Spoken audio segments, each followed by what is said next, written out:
안녕하세요. 거위농장주 이고은입니다. 제 강연을 시작하기 전에 저에 대해서 먼저 간단하게 소개를 드리겠습니다. 제가 방금 거위농장주 이고은이라고 소개를 드리긴 했는데 제가 실제로 거위를 키우고 있는 건 아니고요. 방금 이제 MC분들이 저를 얘기해 주신 것처럼 저는 10년 이상 주식 애널리스트로 활동을 했습니다. 국내 증권사 그리고 외국계 증권회사에서 어떤 업종을 맡아서 이제 섹터 주식 전문가로 13년 정도 이제 일을 했고요. 그리고 저는 주식 전문가로 일을 하는 동안 저의 그 다른 투자들도 꾸준히 병행을 해왔습니다. 그래서 시간이 지나면서 저의 다른 자산들이 저에게 가져다주는 현금 흐름이 점점 늘어나서 저의 생활비 이상으로 높아지게 됐습니다. 그렇게 되니까 그 순간부터 저에게는 퇴사가 저의 옵션이 되더라고요. 그래서 저도 그때부터 이제 고민을 많이 하기 시작했고 결국에는 퇴사를 결정해서 지금은 새로운 인생을 살고 있습니다. 그래서 오늘 여러분께 이제 소개해드릴 제 강연 내용은 제가 어떤 방식으로 투자를 해서 지금 이 자리에 왔는가입니다. 그래서 제가 애널리스트라는 직장인에서 출발을 해서 이제 꾸준한 투자를 하면서 어떤 방식으로 했는지 그 부분에 대해서 소개를 해드릴 텐데요. 제 강연의 좀 초반부는 제가 중요하게 생각하는 투자 원칙, 저의 투자 방법의 큰 그림에 대해서 좀 더 말씀을 드리고 그리고 강의의 좀 중후반부에서는 저의 실전 투자, 그래서 실제로 저의 투자 원칙을 어떻게 실전 투자에 적용했는지에 대해서 설명을 드리도록 하겠습니다.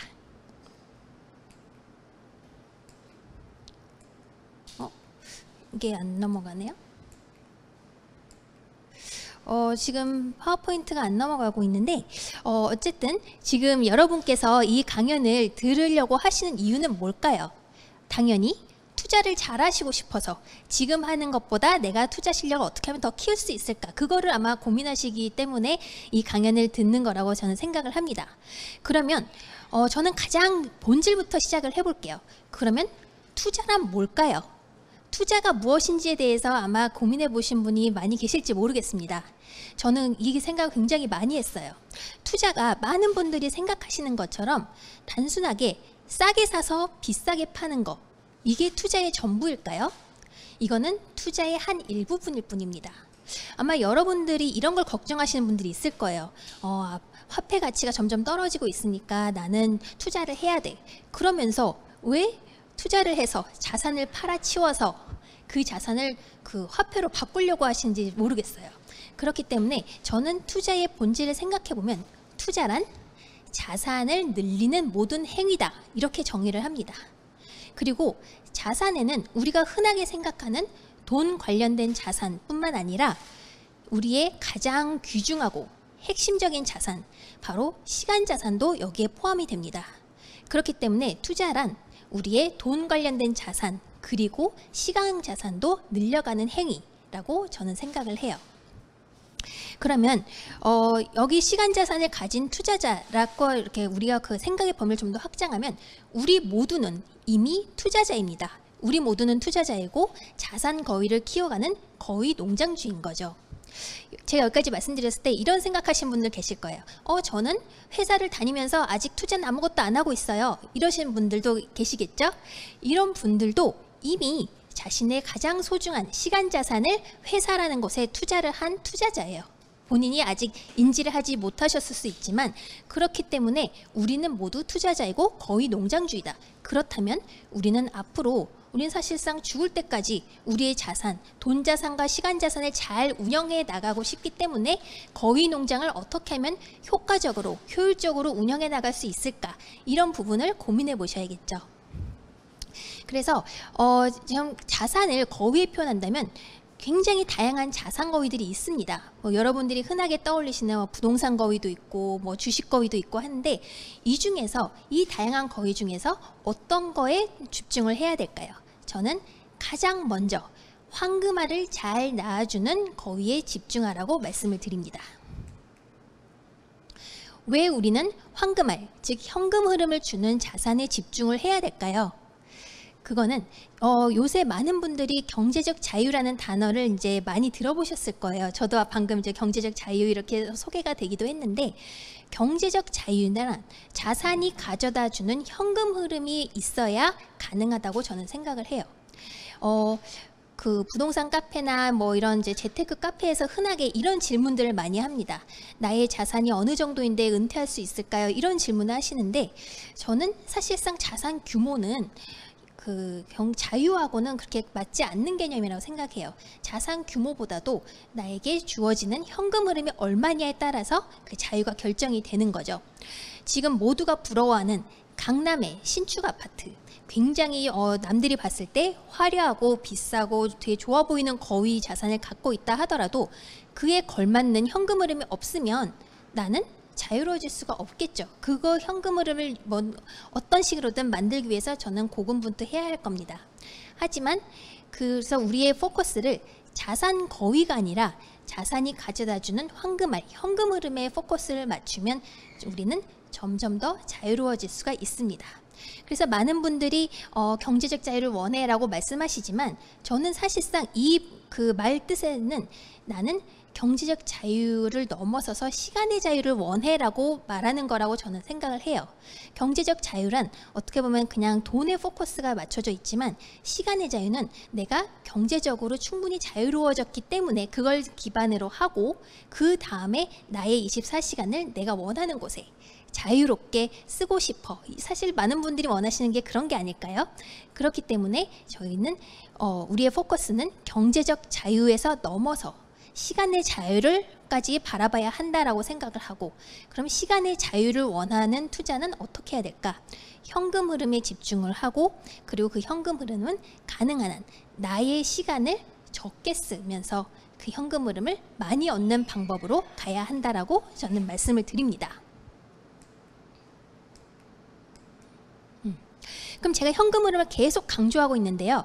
현금 흐름을 가져오는 투자를 하세요라고 말씀드리면 아마 많은 분들 머릿속에는 아마 한 가지나 두 가지 정도의 현금 흐름을 떠올리실 거예요. 그런데 현금 흐름에는 사실 세 가지 종류가 있습니다. 그래서 자산 거위를 이용해서 현금 흐름 만드는 방법 세 가지에 대해서 말씀을 드릴게요. 일단 첫 번째 방법입니다. 현금 흐름 만드는 방법 첫 번째. 여기 보시는 것처럼 자산 거위가 황금알을 낳도록 한다. 이게 제가 현금 흐름 낳는 자산을 키우세요라고 말할 때 많은 분들이 생각하는 게 아마 이 1번 방법일 거예요. 이거의 가장 흔한 일반적인 예는 뭘까요? 월세가 나오는 부동산 거위, 그리고 배당 수입이 나오는 배당주, 이런 게 가장 일반적인 황금알을 낳는 거위가 될 겁니다. 그리고 조금 특이한 사례이긴 하지만 직장인 분들도 사실상 1번 투자를 하고 계시는 거예요. 직장인들의 시간 거위, 시간 자산을 이용해서 현금 흐름을 만들고 계시니까요. 그래서 직장인 분들의 시간 거위도 1번에 해당된다고 말씀드릴 수 있습니다. 그럼 두 번째 방법, 현금 흐름 만드는 방법 두 번째는 거위를 키워서 팔아서 현금 흐름을 만든다입니다. 이게 많은 분들이 좋아하시는 싸게 사서 비싸게 파는 전략, 결국 시세 차익, 거위의 시세 차익을 이제 얻는 전략인데요. 이렇게 하면은 이제 자산을 내놓는 대신에 많은 현금 흐름을 얻을 수 있습니다. 그런데 이 방법에는 치명적인 단점이 한 가지 있어요. 뭘까요? 바로 자산이 사라진다는 거예요. 나는 거위를 팔고 그 거위 대신에 그 화폐, 현금 흐름을 얻는 거기 때문에 매번 자산이 사라집니다. 그러면 여러분은 이렇게 해서 더 현금 흐름을 많이 얻게 되면 그걸로 뭘 할까요? 일부는 소비할 수도 있겠지만 아마 또 다른 거위를 사려고 하실 겁니다. 그러면 이번엔 어떤 자산 거위가 좋을까? 이건 어떨까? 계속 알아보고 하는데 본인의 시간 자산을 계속 써야 되고요. 그리고 거래하는데 비용도 많이 들 겁니다. 그래서 새로운 자산을 계속 물색하고 선택해야 된다는 데서 약간의 이제 비효율이 발생을 하겠죠. 그래서 여러분은 만약에 이걸 이제 듣는 분들이 아직은 초보 거위 농장주다. 그래서 나는 농장에 거위를 늘려가서 거위가 가져오는 현금 흐름을 늘려야 하는 상황이라면 2번은 조금 우선순위를 나중으로 미루시는 게 좋겠습니다. 만약에 본인의 농장에 굉장히 현금 흐름을 가져오는 거위가 많아서 나는 굉장히 자유롭게 다양한 투자를 할 수가 있다라고 하면은 2번도 중요한 옵션이 될 수 있겠지만 아직은 그 정도가 아니다. 그러면 나는 일단 중요한 자산들을 모아가는 데 집중을 해야 하기 때문에 2번은 약간 나중으로 미루시기를 추천해 드려요. 그럼 마지막 현금 흐름 만드는 방법 세 번째입니다.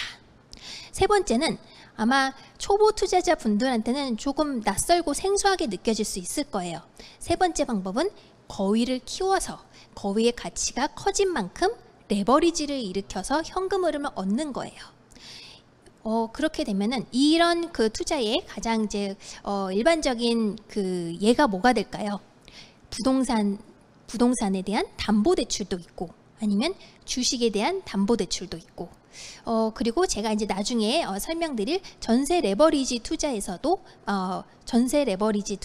전세가가 늘어나면서 레버리지가 이제 커지는 거기 때문에 이것도 마찬가지입니다. 그래서 우리가 이제 그 현금흐를 만들 수 있는 방법이 이렇게 크게 세 가지가 있고요. 보통의 초보 투자자 분들이 1번 아니면 2번에만 집중하시는 경향이 있는데 이 세 가지를 각자의 상황에 맞춰서 자유롭게 활용하실 수 있으면은 훨씬 더 좋겠죠. 왜냐하면 제가 이 세 가지 방법을 제가 마음대로 지어낸 게 아니에요. 이거는 어디서 왔냐면 그 기업들이 만드는 그 현금 흐름 표에서 따왔습니다.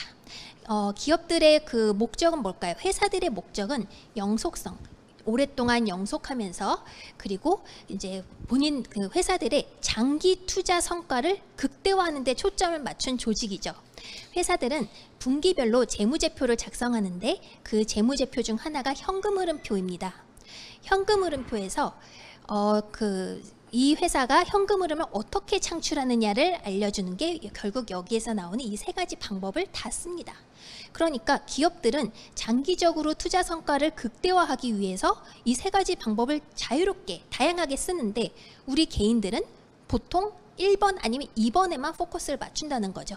그러지 마시고 본인의 장기적인 투자 성과를 극대화하기 위해서 현금 흐름은 이 세 가지 종류가 있으니까 나는 여기서 어떤 걸 했을 때 지금 나에게 가장 유리한 상황일까를 생각해 보시고 다양하게 활용하시면 좋겠습니다.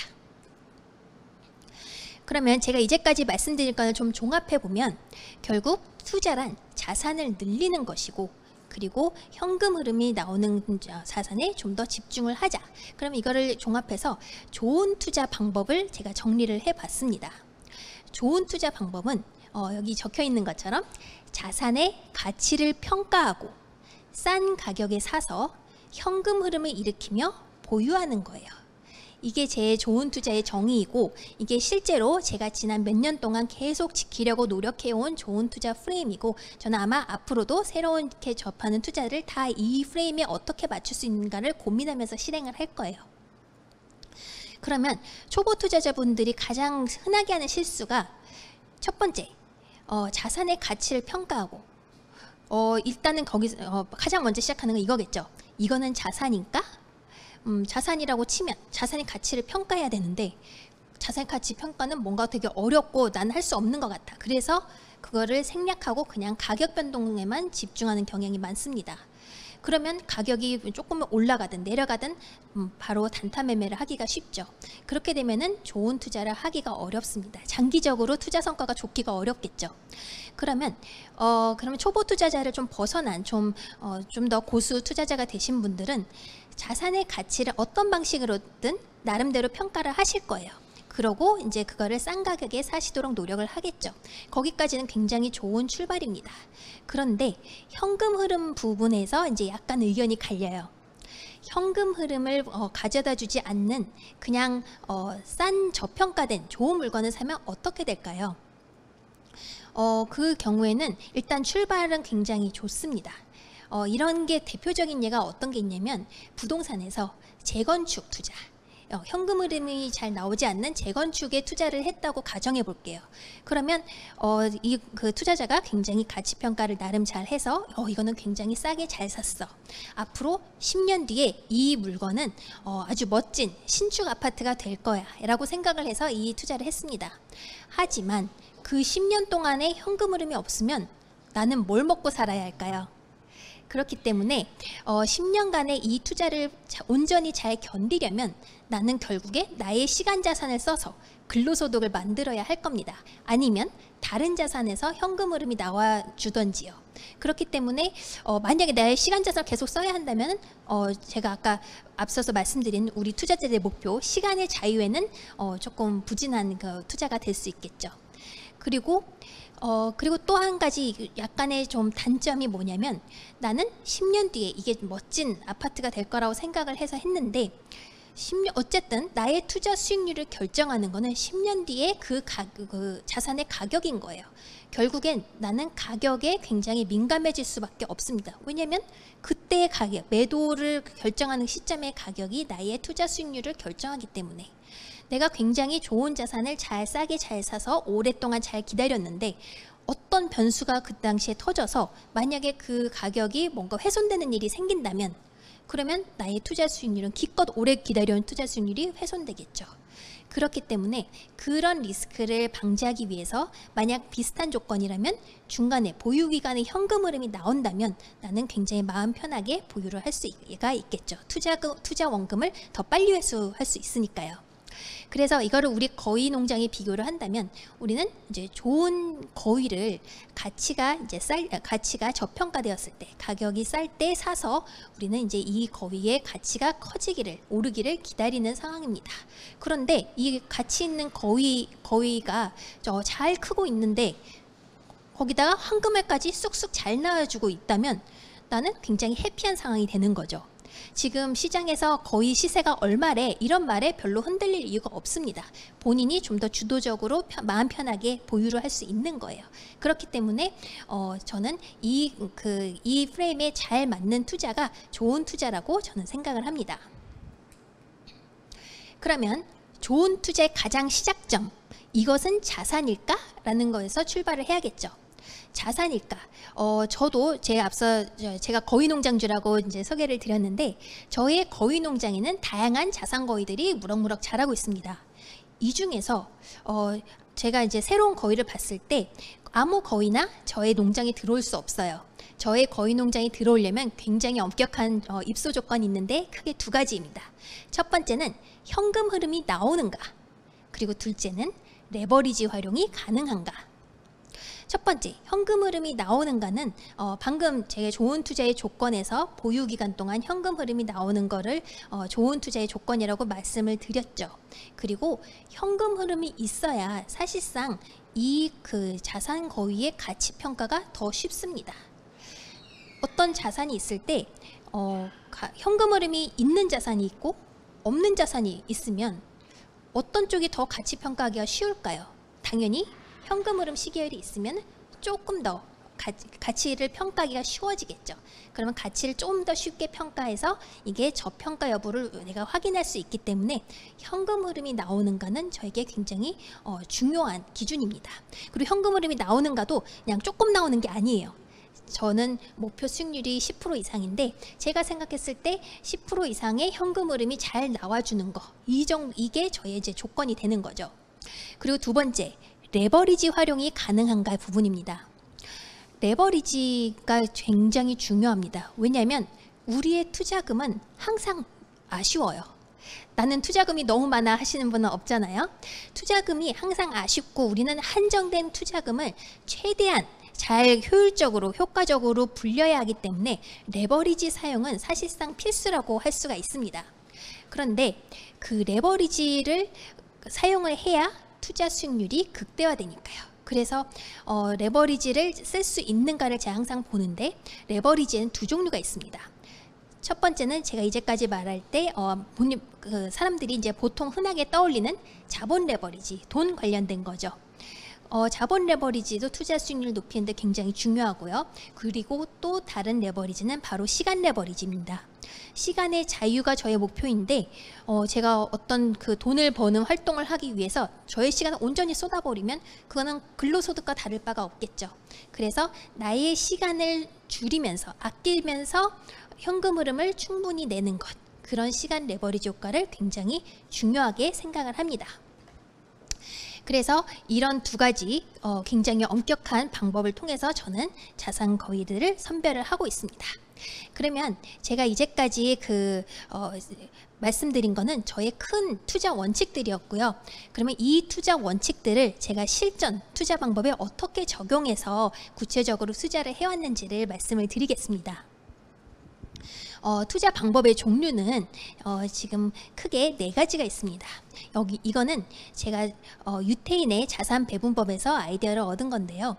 유태인의 경전 탈무드를 보시면 유태인의 자산은 3가지로 배분하라라고 권고가 되어 있다고 합니다. 3분의 1은 주머니에, 3분의 1은 집에, 3분의 1은 가게. 이거를 현대적 관점으로 우리가 재해석을 해보면 주머니라는 거는 바로 화폐와 이제 재화와 교환이 가능한 화폐에 투자라는 것이니까 화폐형, 그리고 집은 부동산형, 그리고 가게는 회사형, 이렇게 현대적 관점으로 해석을 할 수가 있고요. 그리고 최근에는 현대 금융이 굉장히 발달을 했기 때문에 앞서 말씀드린 3가지 방법의 2가지 이상을 혼합해서 쓸 수가 있습니다. 그게 바로 4번째 하이브리드 파생형 투자가 됩니다. 그래서 현대인이 투자를 할 수 있는 방법은 크게 4가지로 저희가 나눌 수가 있습니다. 그럼 여기서 제가 이제까지 했던 모든 투자의 종류를 여기에 다 이제 공개를 했습니다. 투자의 방법은 크게 4가지라고 방금 말씀드렸죠. 그래서 제가 이제까지 해온 모든 투자를 이 4가지 카테고리로 제가 분류를 한 거예요. 그래서 첫 번째 화폐형 투자부터 말씀을 드리면, 화폐형 투자는 말 그대로 화폐를 대상으로 하는 투자입니다. 그래서 저 역시도 사회초년생 시절에는 가장 먼저 일반적으로 뭘 시작하죠? 적금, 예금. 요새는 좀 달라졌을 수도 있겠지만 적금과 예금을 열심히 들어서 종잣돈을 만들려고 노력을 했죠. 그래서 일단은 이거는 원화, 이제 신사임당이죠. 원화돈을 제가 이제 모으려고 노력을 했고, 그 다음에는 조금 더 이제 넘어가서 외국 돈, 달러나 엔화를 제가 이제 모았습니다. 그리고 사실상 실질적으로 화폐의 역할을 오랫동안 해온 거는 금과 은이죠. 그래서 저는 실물금도 모아가고 있습니다. 그리고 이거는 이제 최근에 좀 급부상한 그 화폐형 투자인데, 암호자산, 암호화폐도 화폐형 투자의 일부라고 할 수가 있겠죠. 그리고 부동산형 투자에서는 부동산형 투자도 굉장히 다양하죠. 제가 경험했던 투자 같은 경우는 분양도 받았었고, 그리고 아파트를 월세나 전세로 투자를 했고, 그리고 아파트, 상가, 토지 이런 거를 공매, 경매라는 이제 다양한 수단을 통해서 투자를 해봤습니다. 그리고 제가 오늘 아침에 이제 강원도 춘천에서 올라왔는데요. 저는 이제 저의 꼬맹이에게 시골 라이프를 좀 경험하게 해주고 싶어서 가족이 있는 춘천에 이제 우리 가족이 살 그 단독주택, 전원주택을 건축을 해봤습니다. 그래서 거기서 온 가족이 아주 즐겁게 이제 시골 생활을 하고 있고요. 그리고 이제 회사형 투자에서는 아마 지금 직장인이라면 많은 분들이 이제 하시고 계시기 때문에 제가 슬라이드를 하나 더 준비해 왔습니다. 회사형 투자의 종류. 이거는 이제 많은 분들한테 친숙한 표일 거예요. 이게 뭐냐면 부자 아빠, 가난한 아빠로 유명한 로버트 기요사키가 만든 현금 흐름 4분면입니다. 기요사키는 이거에 따르면 본인의 주된 현금 흐름이 주로 어디서 나오느냐에 따라서 봉급생활자, 자영업자, 사업 이렇게 4가지 분류로 나눈다고 얘기를 했습니다. 그런데 저는 이거에 대해서 조금 더 이제 한 발짝 더 들어가면 이 4가지 분들 모두 회사형 투자를 하고 있는 회사형 투자자예요. 그래서 제가 앞서 말씀드렸지만 나는 직장인이에요 하시는 분들, 또는 나의 사업을 작게 하고 있어요 자영업자분들, 이런 분들은 E와 S에 계시는 분들은 회사라는 어떤 특정 목적을 달성하기 위해서 만든 조직에 나의 시간을 투자한 투자자예요.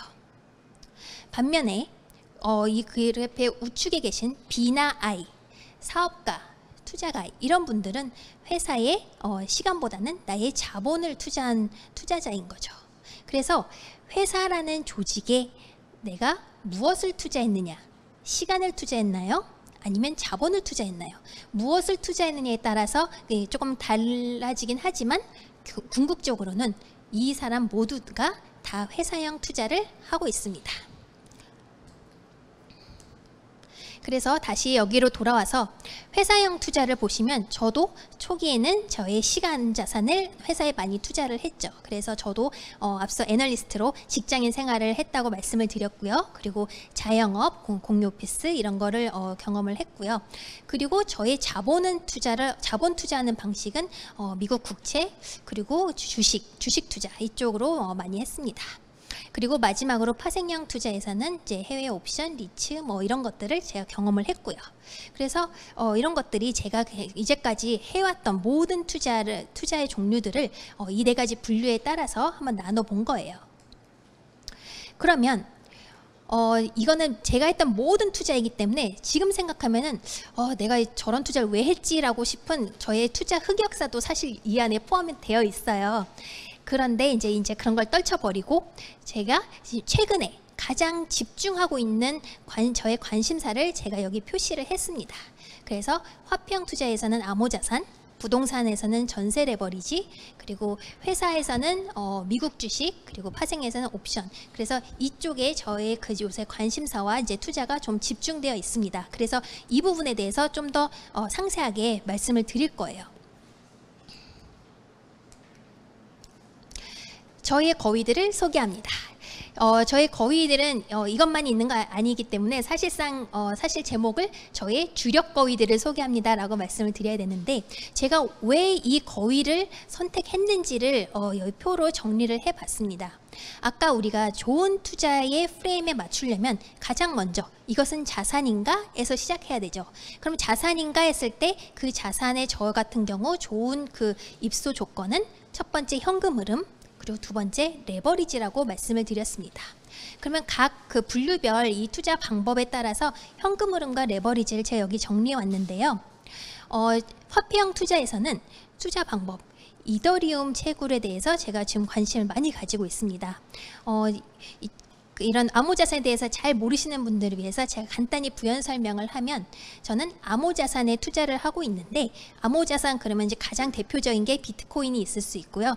저는 지금 관심을 갖고 있는 그 암호자산 중 하나인 이더리움이에요. 그러면 이더리움은 자산인가? 라는 물음에서 출발을 해야겠죠.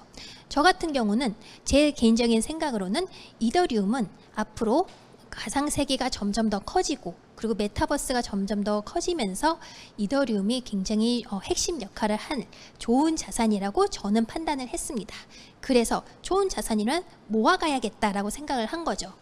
그러면 자산을 모으는 방법은 두 가지가 있겠죠. 일단 첫 번째는 거래소에서 사는 겁니다. 그런데 제가 이더리움 가치 평가를 해봤어요. 현재 가격이 아주 싸다고 말하기는 어려운 국면에 있다고 저는 판단을 했습니다. 그렇기 때문에 그러면 더 싸게 이더리움을 모을 수 있는 방법은 뭘까? 라고 생각을 해보니까 이더리움을 채굴하면은 수익률이 훨씬 더 높더라고요. 채굴이 무엇이냐면, 저의 컴퓨터를 이용해서 컴퓨터가 전 세계 블록체인을 유지하고 생성하는데 어떤 도움을 주는 거예요. 굉장히 복잡한 연산작용을 하는데 저희 컴퓨터가 이제 도움을 주고, 그에 따른 보상으로 이더리움을 받습니다. 그렇기 때문에 이 이제 투자를 생각을 해보면 현금 흐름은 뭘까요? 이더리움이죠. 이더를 계속 현금 흐름으로 제가 받습니다. 그러면 여기서 우리가 활용할 수 있는 레버리지는 뭘까요? 물론 제가 이제 컴퓨터를 살 때 자본 레버리지를 쓸 수도 있겠지만, 사실 여기에서 정말 중요한 거는 시간 레버리지 효과입니다. 시간 레버리지 효과는 나의 시간을 전혀 거의 안 쓰고도 이더라는 현금 흐름이 계속 들어오는 거예요. 제가 사실상 일을 하는 게 아니거든요. 저희 컴퓨터가 대신 그 일을 해줍니다. 그렇기 때문에 현금 흐름이 오고 레버리지가 가능한 좋은 투자가 되는 거죠. 제가 앞서 말씀드린 현금 흐름의 종류 세 가지 중에서 이거는 어디에 해당될까요? 이거는 1번입니다. 제가 갖고 있는 그 컴퓨터라는 그 자산 거위가 계속해서 이더라는 황금알을 낳아주는 투자가 됩니다. 그러면 부동산으로 넘어가서 전세 레버리지, 부동산에서는 저희가 이제 전세 레버리지가 저희 주력으로 하고 있는 투자인데, 이거 전세 레버리지는 이제 갭 투자랑 굉장히 비슷해요.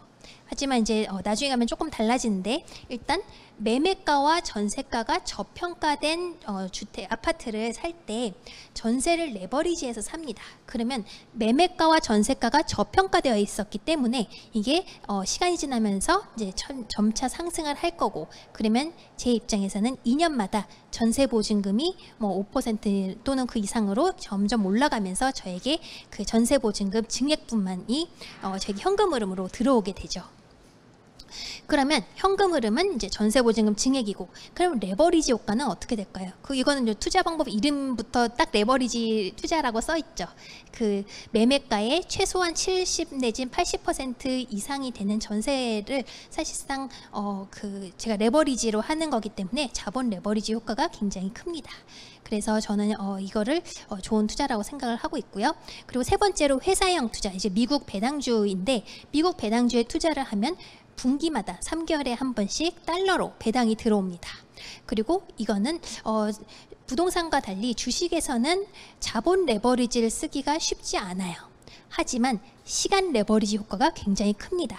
무슨 말이냐면, 아까 채굴처럼 미국 배당주를 그냥 사두기만 하면 그냥 저는 신경 안 써도 돼요. 제가 하고 싶은 다른 일을 하면 시간 레버리지 효과가 크기 때문에 알아서 돌아가면서 계속해서 저에게 현금 흐름을 가져다 주는 좋은 투자가 되죠. 그럼 마지막으로 파생형 투자에서는 제가 이제 주력으로 삼고 있는 게 금 옵션 매도예요. 옵션 매도도 조금 좀 생소하게 여기시는 분들이 좀 계실 텐데, 이것도 금에 대해서 어떤 특정 가격에 살 수 있는 권리를 제가 옵션으로 파는 겁니다. 그렇게 되면은 이 옵션을 사는 사람들이 저에게 옵션 가격을 주겠죠. 그거를 프리미엄이라고 합니다. 그러면 프리미엄은 달러로 제가 현금을 만들 수가 있고요. 그리고 레버리지 효과는 옵션 같은 경우는 자본 레버리지 효과도 굉장히 크고 시간 레버리지 효과도 커요. 시간 레버리지 효과도 다른 것과 마찬가지로 제가 옵션을 매도하고 나면은 제가 뭐 다르게 할 건 없습니다. 그냥 시간이 지나가면서 프리미엄이 저에게 현금으로 들어오거든요. 그렇기 때문에 이것도 레버리지 효과가 굉장히 크니까 제가 좋은 거위라고 판단을 한 거죠.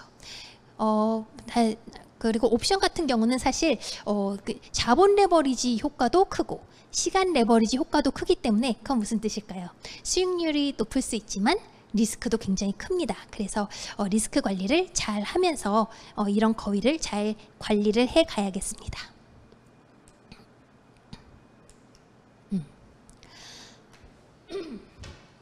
그래서 제가 이제까지 저의 주력 거위들, 이 자산에 관심을 갖게 된 이유에 대해서 말씀을 드렸어요. 어떤 현금 흐름을 이 거위는 가져올 수 있는가, 그리고 어떤 레버리지를 쓸 수 있을까, 이 두 가지로 판단을 해서 좋은 거위라고 판단이 되면 그 다음에는 우리가 좋은 투자에서 그 다음 스텝으로 넘어가야겠죠. 그 다음이 뭘까요? 자산의 가치를 평가해서 싸게 사는 거. 굉장히 중요한 프로세스죠. 그래서 이 부분에 대해서 좀 더 말씀을 드리겠습니다. 가치 평가는 조금 더 여기서는 이제 싼 가격에 사는 거, 싸게 사는 것부터 말씀을 드릴게요. 그러면 우리는 자산을 싸게 사도록 노력을 해야 되는데, 싸게 산다는 게 무슨 뜻일까요? 시세 대비 싸게 사면은 싼 걸까요? 물론 시세 대비 싸게 사면은 좋을 수는 있지만 그 시세 자체가 굉장히 고평가되어 있을 수도 있죠. 그래서 싸게 산다는 것의 의미를 본질적으로 잘 생각을 해보시면 이 두 가지 조건을 충족하는 게 바로 싸게 사는 겁니다. 첫 번째는 그 자산에서 나오는 투자 수익률이 높은 걸 찾는 거예요. 그 투자 수익률은 내가 이걸 나중에 매도했을 때 얼마가 된다, 그거보다는, 왜냐면 나중에 매도했을 때는 그 확률까지 따져봐야 하니까, 이왕이면 보유하는 동안에 현금 흐름을 기준으로 계산한 투자 수익률의 높은 자산을 찾는 거. 그리고 두 번째는 레버리지. 내가 좋은 자산을 찾고 그리고 적절한 레버리지를 활용해서 수익률을 극대화하는 거. 이게 싸게 사는 거예요. 그래서 수익률을 높이면 그러면 이제 내가 목표하는 투자 수익률이 각자 있으실 텐데, 예를 들어서 저 같은 경우 뭐 10%가 넘는데 어떤 자산을 찾았더니 이 자산은 현금 흐름을 기준으로 투자 수익률을 계산을 해보니까 한 뭐 5, 6% 정도 나온다고 할게요. 거기에다가 적절한 레버리지 효과를 입히니까 한 10%가 넘었다고 합니다. 그러면 10%를 기준금리로 가지고 있는 나의 그 투자 목표 수익률은 10% 정도라고 생각한 투자자에게는 이게 10%가 넘는, 예를 들어 12%가 된다면 이거는 싸게 사는 좋은 투자가 될 수 있는 거죠. 그래서 싸게 산다는 거는 이 두 가지 요건을 우리가 충족시켜서 나의 목표 수익률 이상으로 더 좋게 만들 수 있는가를 생각해 보셔야 합니다.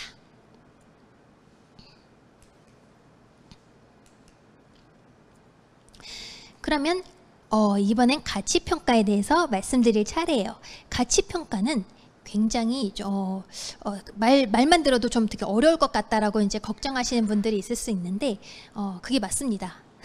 사실 굉장히 어려운 부분이기 때문에 저같이 애널리스트 출신이나 아니면은 소위 말하는 투자 전문가들 모든 사람한테 다 어려운 일이고, 가치평가를 완벽하게 할 수 있는 사람은 아무도 없어요. 다들 최선의 노력을 통해서 이제 그걸 추정을 하는 거죠. 그런데 여기 우리의 그 투자의 대가 워렌 버핏은 현금 흐름으로 가치 평가를 하는 게 좋다고 말씀을 하셨죠. 그리고 현금 흐름으로 가치를 평가하는 게 제가 생각해도 가장 쉽고 확실한 방법이기 때문에 현금 흐름으로 가치 평가를 하시기를 제가 이제 추천을 드리는 거예요. 물론 현금 흐름이 없는 좋은 자산도 있을 거예요. 그리고 여기 특히 이제 워렌 버핏이 말씀하신 거는 내재 가치가 굉장히 중요하다라고 했는데, 그러면 내재 가치를 우리가 이제 추정할 수 없는 현금 흐름이 없는 자산은 우리가 어떻게 해야 될까요? 그런데 이거 오늘 뭐 말씀드릴 부분은 아니겠지만 사실 제가 보는 가치는 내재 가치만이 가치의 전부가 아닙니다. 내재 가치 말고 다른 가치도 있을 수가 있고, 그리고 내재 가치를 우리가 추정할 수 없다고 해서 투자할 수 없는 것도 아니에요. 하지만 일단은 우리는 제가 강연 맨 앞에서 말씀드린 것처럼 우리는 자유로워지기 위해서 경제적 자유를 넘어서 시간의 자유를 원하기 때문에 점차 그 현금 흐름에 집중하기로 우리는 이제 생각을 했죠. 그래서 현금 흐름이 나오는 자산을 현금 흐름으로 가치를 평가하면은 좀 더 다른 자산에 비해서 쉽기 때문에 이쪽에 좀 더 집중을 하기로 합니다. 제가 현금 흐름을 강조하면서 현금 흐름을 기반으로 이제 가치 평가를 할 때 가장 많이 쓰는 툴이 바로 이 현금 흐름 도표입니다. 우리가 이제 어떤 자산을 살 때, 매수할 때는 나의 통장에서 그만큼 현금 흐름이 빠져나가죠. 그래서 이 표를 보시면 마이너스 현금 흐름이 나와요. 그리고 보유 기간 동안에 뭐 현금 흐름이 뭐 들쭉날쭉하게 있을 수 있고요. 그리고 매도하는 시점에 또 이제 플러스 현금 흐름이 생깁니다. 그러면 투자 수익률을 어떻게 계산해야 할 때 단순하게 매수 시점에 얼마, 매도 얼마 해가지고 하는 게 아니라 이 중간에 나에게 들어온 현금 흐름도 같이 해서 그 투자 수익률을 계산해 주는 게 정확한 거예요. 제가 투자에 한 예를 들어 볼게요. 오늘 100만 원을 투자를 하면 200만 원을 돌려주는 투자가 있다고 해볼게요. 그러면은 그냥 우리가 딱 직관적으로 생각했을 때, 와, 투자 수익률이 100%네? 그럼 해야지 라고 이렇게 생각하실 수가 있는데, 그거는 우리가 생각했을 때 투자 기간을 1년으로 잡으신 거예요. 내가 200만 원을 주는데 30년 뒤에 주겠다고 하면 그럼 투자 수익률이 100%가 아니라 굉장히 쪼그라들겠죠. 그거는 그게 무슨 뜻이냐면 투자 수익률은 돈의 시간 가치를 따져야 한다는 겁니다. 그래서 우리가 이제 그냥 이제 쉽게 생각하기 위해서 1년 단위로 생각을 하지만 1년 뒤에 오는 현금 흐름과 10년 뒤의 현금 흐름은 그 가치가 완전히 달라요. 그렇기 때문에 투자 수익률을 계산하실 때는 시간 가치를 고려해주는 수익률을 계산하셔야 하고, 이거를 내부 수익률이라고 부릅니다. 영어로 IRR이라고 하고요. 저는 제가 진행하는 모든 투자, 그리고 제가 쓴 책에도 언급한 투자 수익률은 다 IRR 기준으로 되어 있어요. 그래서 제가 그 책의 예시를 보면서 투자 수익률이 어떻게 이렇게 나오죠? 라고 질문을 많이 받는데 그거는 제가 이제 IRR을 썼기 때문입니다. 이거를 좀 더 제가 그림으로 설명을 한 번 더 드리면 돈의 시간 가치. 그래서 내가 어떤 투자를 했을 때 1년 뒤에 100만 원 나오는 투자, 매년 100만 원이 나오는 투자라고 하면 1년 뒤에 100만 원, 2년 뒤에 100만 원, 3년 뒤에도 100만 원 이렇게 됐을 때 이거를 해야 될까라고 하면 1년 뒤에 100만 원은 지금 가치로 하면 한 뭐 99만 얼마 정도가 되겠죠. 하지만 3년 후, 5년 후 점점 더 멀어질수록 지금의 현재 가치로 따지면 그게 100만 원이 아니라 훨씬 더 적은 금액이 될 거예요. 그렇기 때문에 우리는 돈의 시간 가치도 항상 고려를 해줘야 우리가 정확한 수익률을 계산해서 우리가 실수를 하지 않을 수가 있습니다. 그래서 여러분이 이제 그 투자 수익률 너무 간단하게 생각하지 마시고 가능하면 아까 보여드린 현금 흐름 도표를 엑셀로 그리셔서 IRR로 엑셀로 한번 만들어 보시기를 추천드려요. 그럼 제가 아까 이제 소개해드린 저의 주력 거위들 중에서 그 중에 하나인 미국 배당 귀족주를 제가 어떤 방식으로 가치 평가를 해서 그 투자 수익률을 구했는지를 설명을 드리겠습니다.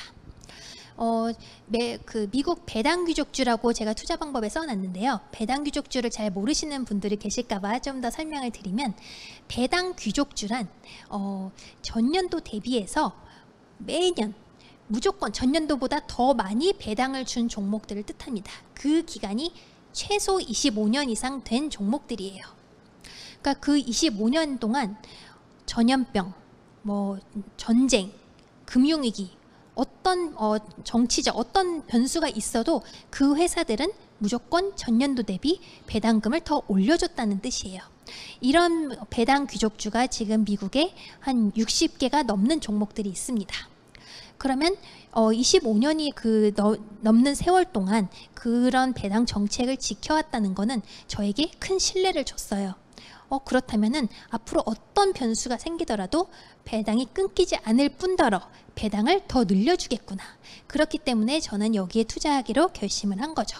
그래서 배당 귀족주에 투자했을 때 그러면은 배당 귀족주는 말씀드린 대로 분기의 배당이라는 달러 현금 흐름이 나오고 그리고 나에게 시간 레버리지, 시간의 자유를 주는 자산이다. 그러면 그 다음엔 어떻게 되죠? 이거를 가치평가에서 싸게 사도록 노력을 해야겠죠. 제가 가치평가를 어떻게 하는지 보여드리겠습니다.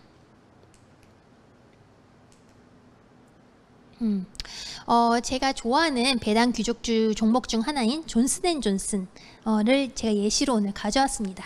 티커는 JNJ고요. 그래서 왼쪽에 그 배당의 그 역사를 보시면 굉장히 긴 오랜 세월 동안 꾸준하게 배당을 늘려준 것을 보실 수가 있고요. 존슨앤존슨은 사실 제가 아까 배당 귀족주의 그 조건이 최소 25년 동안 배당을 늘려준 종목이라고 했는데 존슨앤존슨은 사실 거의 60년 가까이 배당을 한 해도 안 거르고 늘려준 아주 훌륭한 회사예요. 그렇기 때문에 배당 귀족이 아니라 배당 킹이긴 한데 일단 제가 좋아하는 종목이기 때문에 이제 그만큼 오래된 그 신뢰를 보여준 회사인 거죠. 그래서 배당을 이렇게 오랫동안 증액을 시켜왔기 때문에 이 배당의 누적 지수를 제가 구해봤어요. 배당이 이 긴 60년 되는 가까이 세월 동안 오랫동안 누적을 해왔을 때 여기에다가 우리가 엑셀을 이용해서 추세선을 더해주면 그 추세선은 과거에 그 60년 정도 되는 그 전통의 역사를 따라서 앞으로는 이런 추세로 갈 거라고 미래 예측선까지 그려줍니다. 그리고 제가 R 스퀘어를 여기다 표시를 했는데 R 제곱이 무엇을 뜻하냐면 이 추세선 모델이 실제 값을 얼마나 설명하는가를 나타내는 거예요. 이 R 제곱 값이 1에 가까울수록 이 모델의 설명력이 높다는 겁니다. 지금 제가 표시한 걸 보시면은 0.99 이상이죠. 그러면 이 추세선이 앞으로의 배당을 굉장히 꽤 높은 정확도로 예측을 한다는 거죠. 그거가 가능한 이유는 과거에 굉장히 좀 지속적이고 일관된 배당 정책이 있기 때문일 거예요. 그래서 이렇게 배당 누적 지수를 구하고 앞으로 추세까지 우리가 예측을 해봤을 때 거의 1에 가깝게 나왔다. 그러면은 저는 마음 편하게 이 정도라면 앞으로도 이 예측한 선대로 배당이 꾸준히 나오겠구나라고 예상을 해볼 수가 있습니다. 그러면 과거에 배당 현금 흐름이 누적이 되고 또 미래까지 나왔는데, 그럼 과거의 그 긴 세월 동안 배당이 어느 정도 선이었을 때 그때 그 주가가 이제 움직였던 주가 수준도 같이 나오겠죠. 그래서 그 주가 수준이 배당 대비 적정한 주가 수준, 그게 미래까지 저희가 쭉 연결해 볼 수가 있습니다. 그럼 이게 바로 존슨앤존슨의 적정한 주가인 거예요. 배당 현금 흐름 대비. 여기서 제가 이제 꼭 강조드리고 싶은 게 뭐냐면, 제가 지금 존슨앤존슨 이제 가치 평가를 한다고 말씀드리는 거는 배당 투자자 입장에서 말씀드린 거예요. 이게 무슨 뜻이냐? 제가 만약에 워렌 버핏이나 아니면 엄청난 재벌이어가지고 존슨앤존슨을 내가 M&A에서 사버려야겠어, 이런 생각을 한다면 완전히 가치 평가가 달라지겠죠. 존슨앤존슨이라는 회사 전체를 보면서 현금 흐름을 분석하는 것이 아니라 제가 지금 하는 거는 철저히 배당 투자자 입장에서만 하는 거예요. 배당 투자자 입장에선 내가 만약에 여기 투자한다면은 현재 주가 한 주의 가격은 얼마인가, 그거 대비해서 내가 얻을 수 있는 배당 현금 흐름은 얼마인가, 이런 관점에서 보는 거거든요. 그래서 본이 그 같은 회사라고 할지라도 내가 어떤 관점에서 무엇을 얻기 위해서 투자하는가를 생각해 보셔야 합니다. 그래서 저는 존슨앤존슨이라는 회사에 투자하는 게 아니라 어떻게 보면 배당 투자 머신으로 보는 거죠. 그래서 배당 투자 머신의 그 과거의 이력을 봤을 때 이 정도 현금 흐름을 가져다 줄 때 주가는 이 정도였었다. 그러면 그걸 이제 그 정도 수준이 이제 앞으로도 예측이 된다고 하면 현재 주가와 그 적정한 주가선을 비교해 봤을 때 현재 주가가 저평가인지 고평가인지를 우리가 판단을 할 수가 있는 거죠. 그래서 저는 이제 현재 J&J 그 주주로서 이거를 이제 주기적으로 업데이트를 해서 보고 만약에 존슨앤존슨가 지금 이제 적정한 선 대비 가치 대비 좀 주가가 낮아 보여, 그러면 저는 추가 매수를 할 수 있고요. 아니면 만약에 지금 주가가 좀 올라서 좀 약간 고평가 영역에 있다라고 하면은 저는 그러면 추가 매수를 멈추고 다른 배당 귀족주를 하나씩 돌아보면서 저평가된 종목을 사서 매수를 할 수가 있겠죠. 그런 식으로 그 배당주 투자를 할 수가 있습니다. 그럼 제가 앞서 보여드렸던 좋은 투자 프레임에 이 존슨앤존슨 투자가 어떻게 들어오는지를 한번 종합적으로 정리를 해서 말씀을 드릴게요. 이것은 자산인가? 에서 출발한다고 했죠. 자산이다. 왜냐면 현금 흐름을 자에게 갖다 주고 그리고 시간 레버리지 효과가 크기 때문에 이거는 제가 관심을 가질 좋은 자산이라고 판단을 합니다. 그렇다면 자산의 가치를 평가하고 싼 가격에 살도록 노력해보자. 자산의 가치를 무엇으로 평가했나? 과거에 배당 현금으로 평가했습니다. 그거를 기반으로 평가했을 때 지금 주가는 저평가인지 고평가인지 나오기 때문에, 만약 저평가라면 저는 이거를 매수해서 현금 흐름을 일으키며 배당을 꾸준히 받으면서 보유를 하는 거죠. 그래서 여기 보시면 가치는 이제 현금 흐름이 계속해서 나올 걸로 예상을 하기 때문에 가치는 꾸준히 누적되면서 이제 상승하는 그림을 보실 수가 있고요. 그리고 맨 아래 현금 흐름 도표를 보셔도 저희가 이제 처음에 이제 존슨앤존슨 주식을 살 때는 마이너스지만 계속해서 배당이 늘어나는 모습을 보실 수가 있습니다. 그럼 제가 가격은 아예 말도 안 꺼냈어요. 존슨앤존슨의 주가를 저는 예측할 수도 없지만 예측할 필요가 없어요. 왜냐하면 저는 현금 흐름을 기준으로 했을 때 저의 투자의 여부를 결정할 수 있기 때문에, 제가 이 자산의 가격에 신경 쓰는 때는 딱 한 번, 매수할 때, 매수 시점에 이게 가치 대비 충분히 싼 가격인가를 볼 때만 가격을 주시하지만, 그 이후에는 가치가 꾸준히 상승하고, 그러니까 배당을 예상대로 잘 주고, 배당을 증액시키면서 잘 주고, 그리고 이게 이제 가치가 늘어나고 좋은 자산이라고 생각이 되면은 나는 굳이 이 존슨앤존슨을 언제 팔아치울까라고 이제 고민할 필요가 없다는 거죠. 그래서 굉장히 마음 편한 투자를 할 수가 있습니다. 존슨앤존슨 투자의 이제 현금 흐름 도표를 좀 더 크게 키워봤는데요. 제가 이런 이제 배당 귀족주 투자를 말씀을 드리면 가장 많이 하시는 질문이 이거예요. 좋긴 한데 배당 그 2, 3%짜리 받아서 언제 부자 되나요? 아마 많은 분들이 그런 생각을 하실 거예요. 근데 그 말씀도 일리는 있지만 2, 3%라고 생각하시는 거는 그거를 1년짜리 투자로 보기 때문에 그래요. 증권가에서 말하는 배당 수익률은 앞으로 1년간 투자자가 받을 수 있는 배당을 이제 주가로 나눈 거기 때문에 1년간의 배당만 봤을 때는 존슨앤존슨도 한 2.45% 정도 됩니다. 그러면 내가 1년 투자했을 때는 2.4%에다가 뭐 시세 차익 얼마 되는지 알 수 없지만 시세 차익 조금. 그럼 별로 재미없는 투자 아닐까라고 생각을 하죠. 하지만 제가 아까 말씀드린 돈의 시간 가치 IRR로 그 투자 수익을 구해야 된다고 말씀을 드렸죠. IRR로 한번 구해볼까요? 10년을 투자를 하면 그 받는 현금 흐름을 계속 내가 그 재투자하면은 세후 IRR이 약 9%가 되고 20년이 되면 약 10%에 가깝습니다. 그러니까 지금 내가 할 때는 잘 모르겠지만 내가 그냥 꾸준히 투자를 하면서 10년이 지나고 돌아보면 나는 연평균 한 9% 정도의 투자 수익률을 기록한 거예요. 그러면은 내가 한 거는 분기별로 한 번 정도 그 제인제를 산 것밖에 없는데, 그러니까 분기별로 한 2, 3분 정도만 소요를 했는데도 이런 훌륭한 투자가 되는 거죠. 돌아봤을 때. 그리고 그 기간을 길게 할수록 투자 수익률은 더 높아지고요.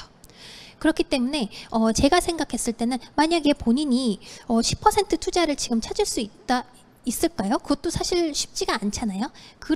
근데 배당 귀족주도 그런 투자가 될 수 있다는 거예요. 꾸준히 장기로 투자를 하면. 그렇기 때문에 1년만 보지 마시고 장기로 투자했을 때 나의 IRR이 얼마나 될까를 한번 생각해 보시면, 이거는 시간 레버리지 효과가 굉장히 크기 때문에 저는 배당 귀족주 투자도 굉장히 훌륭할 수 있다라고 말씀을 드리죠. 그러면 제가 이제 오늘 그 말씀드렸던 강연 내용의 핵심을 다시 한번 정리를 해드리겠습니다. 많은 분들이 아마 본인이 투자자라는 것을 인지하지 못하고 계실 수가 있어요. 하지만 우리는 모두 이미 투자자이고 거위 농장주다. 본인의 거위 농장에는 시간 거위가 있을 거고, 그리고 다른 자산 거위들도 있을 거예요. 그리고 이거는 평생 하는 그 거위 농장주 역할은 평생 하는 거기 때문에 이왕이면 지금 좋은 롱런할 수 있는 좋은 핵심 투자 원칙을 익히고 실행하시기를 저는 이제 추천을 드리는 거고요. 그리고 투자는 자산을 늘리는 모든 행위이다. 단순히 싸게 사서 비싸게 파는 그런 어떤 단기 차익에만 집중하지 마시고, 이거는 롱런하는 게임이기 때문에 자산을 늘려가면서 점점 풍성한 현금 흐름을 얻어야겠다라는 데 집중하시면 좋겠습니다. 그리고 경제적 자유를 넘어서 시간의 자유를 얻으려면 당연히 방금 말씀드린 것처럼 자산의 가격에 집중하는 게 아니라 자산이 나에게 가져오는 황금알이 점점 늘어나는 데에 집중을 하셔야겠죠. 그리고 현금 흐름과 레버리지에 따라서 자산을 평가를 해보시고, 좋은 투자의 방법은 제가 계속해서 말씀드렸죠. 제가 어떻게 보면 제가 굉장히 중구난방으로 투자하는 것처럼 보일 거예요. 부동산도 하고 주식도 하고 옵션도 하고 암호자산도 하고 굉장히 자산권이 다양해 보이지만, 보시면 저는 똑같은 투자 원칙을 다양한 자산에 적용을 한 거예요.